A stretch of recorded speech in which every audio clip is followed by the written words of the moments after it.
Hello, good evening students. Today we have to see some more advanced part of distribution network. So which is more useful to solve the problems in AC and DC distribution side. This is just a representation of block diagram of typical distribution system. It is already well known. It is starting from the point of generation. Our first block diagram goes for generation system, transmission system, then transmission substation. After the end of substation, your distribution block starts.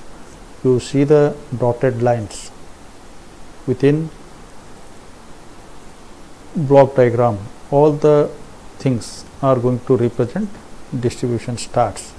So it is already well known fact, generation, transmission, after the rising of power level to the 220 kV, transmission starts.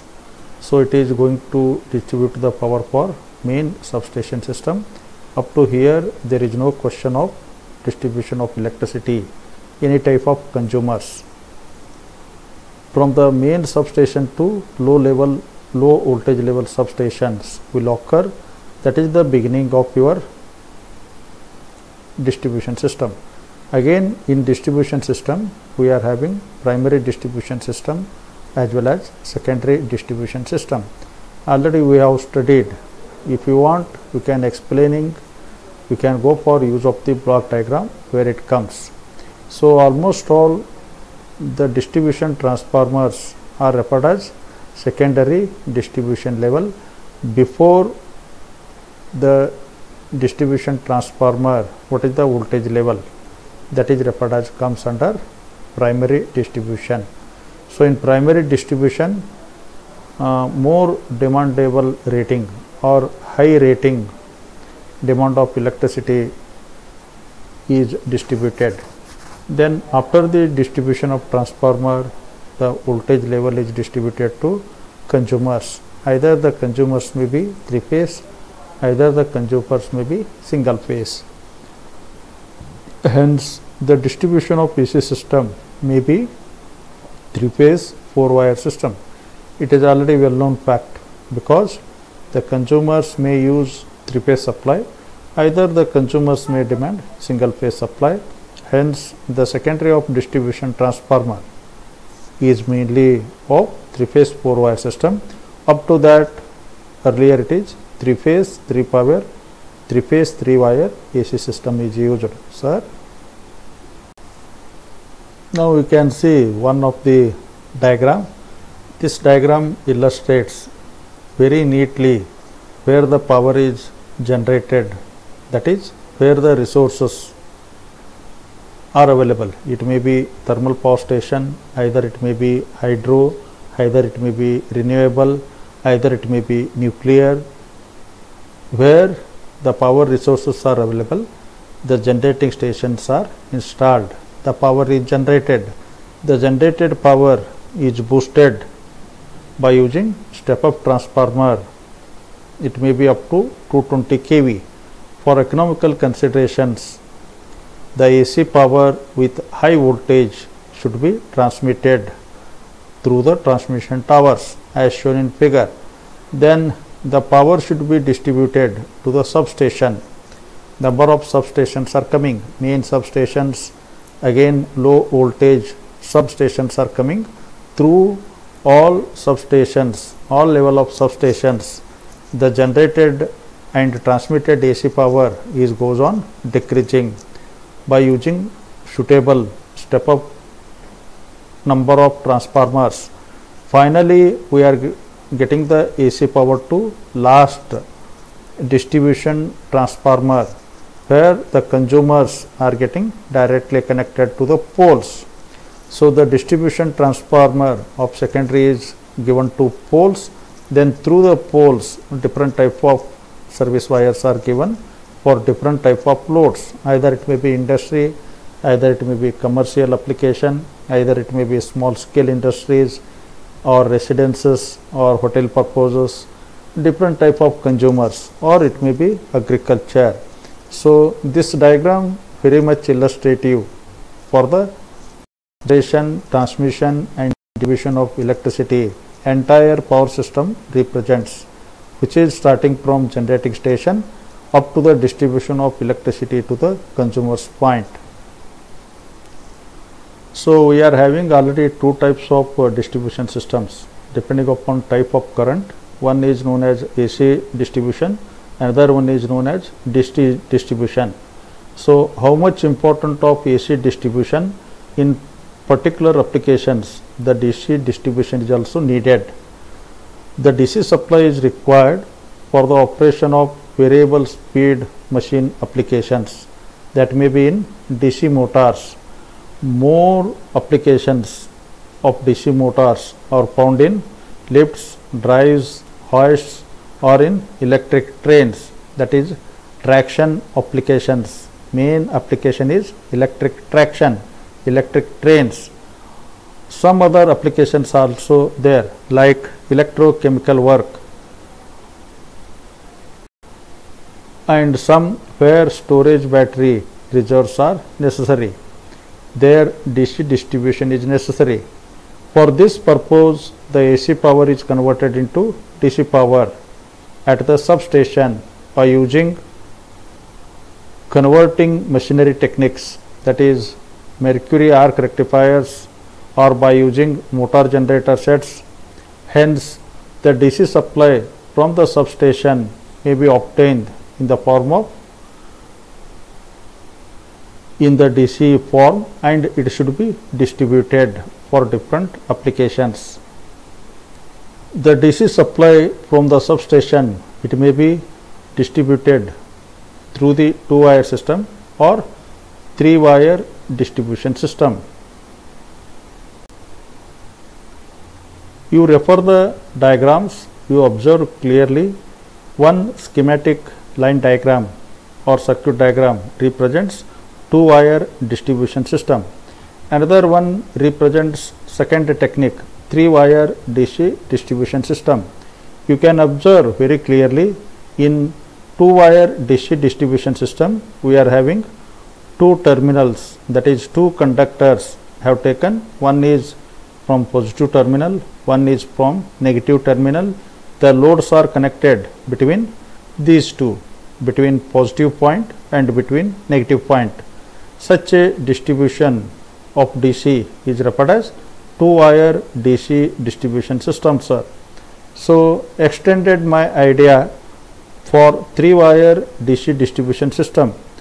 We are having positive one terminal point or one feeder, another feeder is negative, that is conductor, another feed is of negative conductor.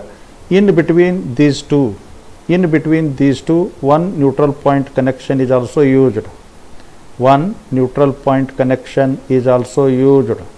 Sir, such type of arrangement is called DC distribution with 3-wire system. So here what is the main thing you are observing? With neutral to one feeder, voltage is V volts. With neutral to one feeder, voltage is V volts. But between two feeders, we are getting double voltage. That means if you are considering one feeder with respect to neutral as V volts, then between two feeders we are going to get 2 times of V volts. That is 2 outer here is used, that is between 2 feeder and a middle neutral wire is earthed. Voltage between 2 outer is twice voltage. Voltage between 2 feeders is double voltage. Between voltage between one feeder to neutral. Advantage, this causes the one of the advantage because 2 voltage level are available at the consumer points. So what is the type of load required? They can utilize. If they are using lamps, some heating circuits for required of low voltage applications, then they may use connected to one outer and neutral point. If the loads are required for high voltage, where the high voltage is necessary, they can also use for high voltage between two feeders. This is one of the advantageous points, sir.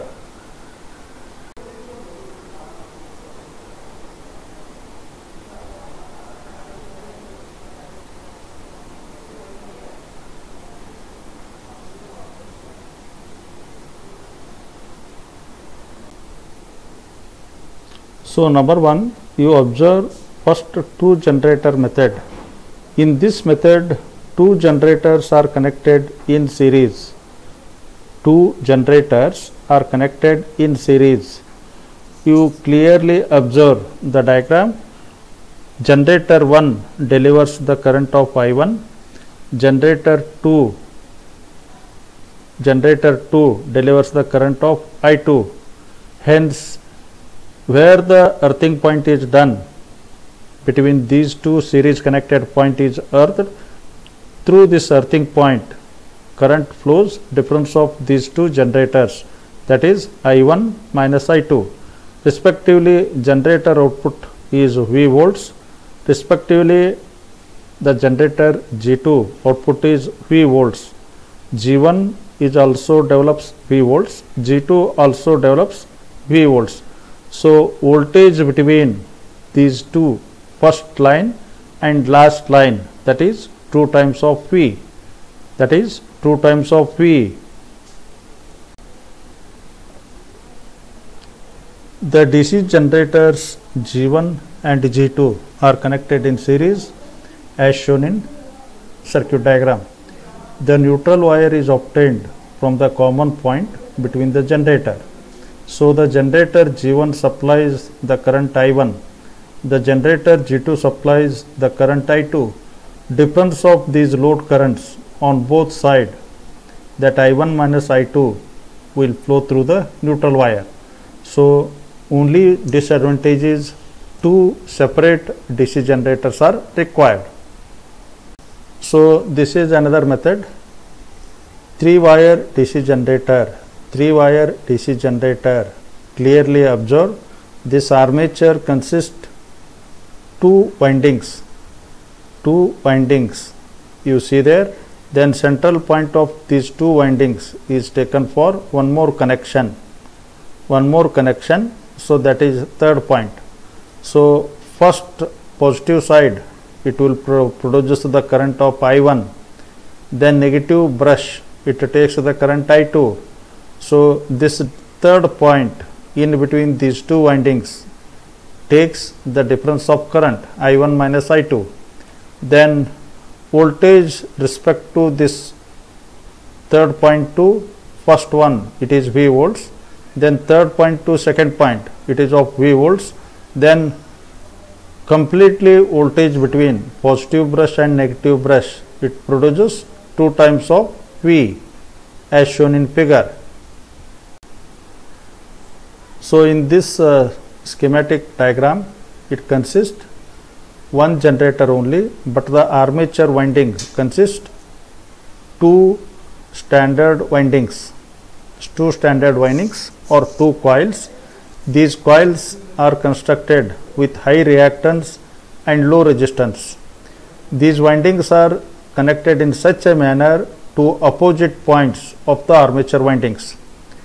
These windings are connected in such a manner opposite points of the armature windings. The neutral wire is obtained from a common point as shown in figure.